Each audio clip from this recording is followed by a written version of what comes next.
you, Mr. Toastmaster, fellow Toastmasters, Sherlock, our honored guest. How many people have heard of the L. Sigl Center? How many people know who L. Sigl was?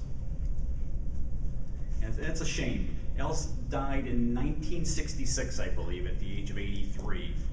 And by now, I think most people just associate him with the L. Sigl Center, which he had nothing to do with. His name was applied to that simply because he died about the time it was built and because of what he had done for Rochester. I know Jeff says he's going to be donating blood later today. Anybody else donating blood? See, so Jeff knows who L. Sigl is. Even though he may not recognize the name, just by what he's going to do, he knows L. Sigl. Al was born in 1883 in Rochester, went to the U of R, graduated in 1905 with a master's degree in English. If it wasn't for the fact that being a teacher paid $2 less than working at the newspaper, we wouldn't be having this speech. Newspaper paid $2 more. He got involved writing, being a copy editor, and then because of journalism, he got into radio. And he worked at WHAM and WHEC radio. One day, St. Patrick's Day, 1937, he bumped into a laborer that he knew, who went on to tell him that his son had just died. And he said that if I could have begged, borrowed, or stole $25, he would still be here. He didn't have the cost for a pint of blood. That same day, he ran into a couple who were well off, but who lost their daughter because they couldn't find the right kind of blood, the right type. The next day, his birthday, I think it was his 54th birthday, he went on the radio and told the plight of these two people that he had met and said that, look, this shouldn't happen anymore. We should be able to find blood donors. Within 2 days, he had 600 people sign up to be blood donors. He called them the Legion of Blood Donors. But donating blood back in 1937 is a little different than what I did a couple hours ago.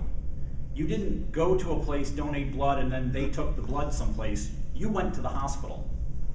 So at 2 o'clock in the morning, L. Sigl got a call saying, we need type A blood. He went through his database, which were a bunch of 3x5 cards, and said, Joe Smith hasn't donated in a few months. He works days. I'll call him up. Wake the guy up out of a sound sleep, send the police over to his house to take him to the hospital so he could donate the blood.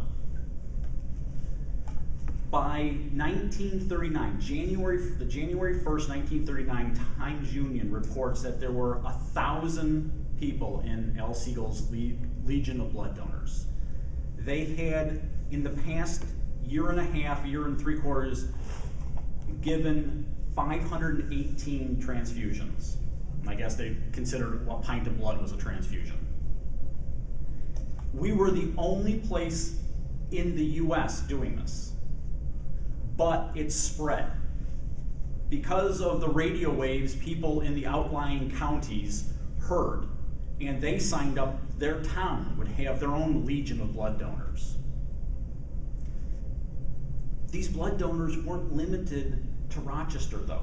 They didn't just go to Strong or Highland or whatever the hospitals were named at that point. They flew to Canada. They flew to other cities because those people had heard what L. Sigl had done and that he had this database of blood donors. Because he had a little card with their name on it. They were sent all across the country to help.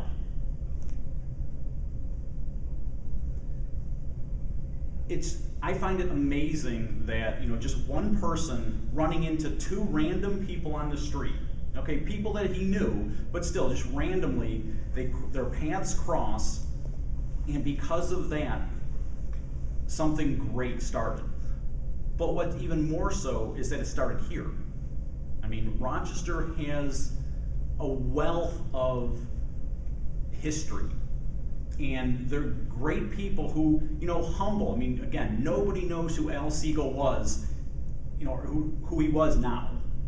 But because, there's the Al Sigl Center, people recognize the name. He did do some work with multiple sclerosis. He helped organize a group of people together who had MS and sort of, advocated for them. But on his radio show, he did more than just ask for blood. He would collect books for shut-ins and have them delivered. He would find out if somebody needed a wheelchair, he'd have one delivered. He would find somebody who needed crutches, have them delivered. But all he was doing is saying, hey, Rochester, if you have this, Carmen needs it. And people just responded to him. I mean, you think about now, radio nowadays, there's very little positive going on. It's all attack or, belittle somebody. But Al Sigl, a guy who had a voice that wasn't fit for radio. They say it was like stones. I mean, people would stop, they would drive through Rochester, stop, call in and say, get that guy some help, he needs help. But that was his voice. He was a tall, gaunt person who they said that if a gust of wind came by, it would blow him over. But his gift was organizing these people. So the next time there's a blood drive here, I encourage all of you to go and donate blood if you're at all possible. And remember, when you see the Red Cross, who absorbed the Legion of Blood Donors after almost 11 years. It ran by itself for 11 years. They absorbed it. When you see a blood drive, just remember Al Sigl, Rochester, New York. Mr. Toastmaster.